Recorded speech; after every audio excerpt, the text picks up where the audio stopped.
And with our friends and allies, we will forge a new and comprehensive strategy for Afghanistan and Pakistan to defeat al-Qaeda and combat extremism, because I will not allow terrorists to plot against the American people from safe havens halfway around the world.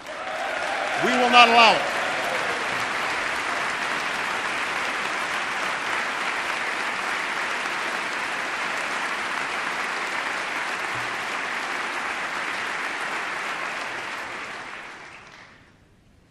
As we meet here tonight, our men and women in uniform stand watch abroad, and more are readying to deploy.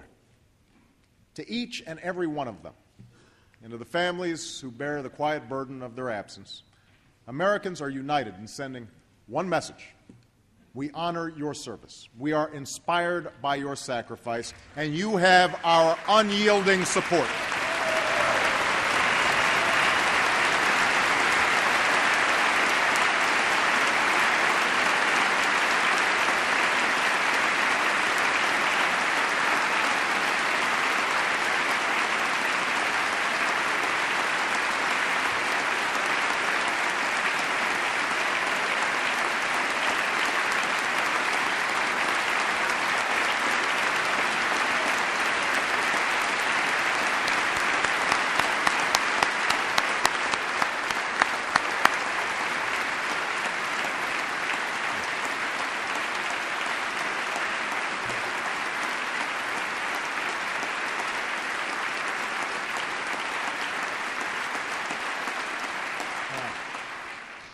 To relieve the strain on our forces, my budget increases the number of our soldiers and Marines.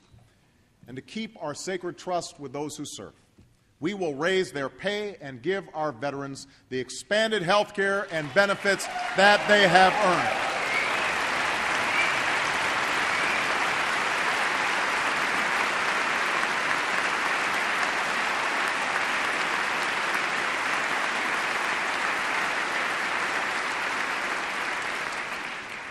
To overcome extremism, we must also be vigilant in upholding the values our troops defend, because there is no force in the world more powerful than the example of America.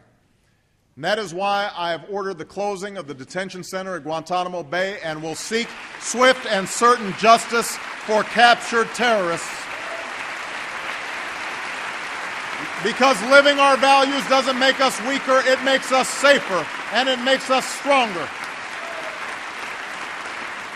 And that is why I can stand here tonight and say without exception or equivocation that the United States of America does not torture. We can make that commitment here tonight.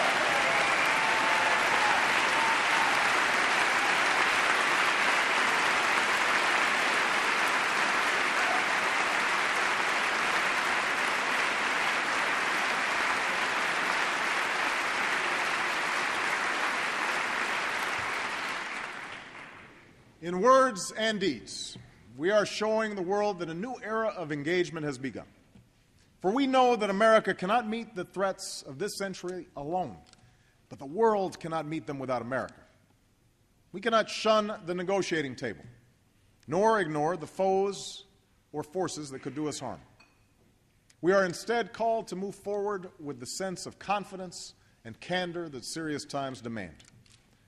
To seek progress towards a secure and lasting peace between Israel and her neighbors, we have appointed an envoy to sustain our effort. To meet the challenges of the 21st century, from terrorism to nuclear proliferation, from pandemic disease to cyber threats to crushing poverty, we will strengthen old alliances, forge new ones, and use all elements of our national power.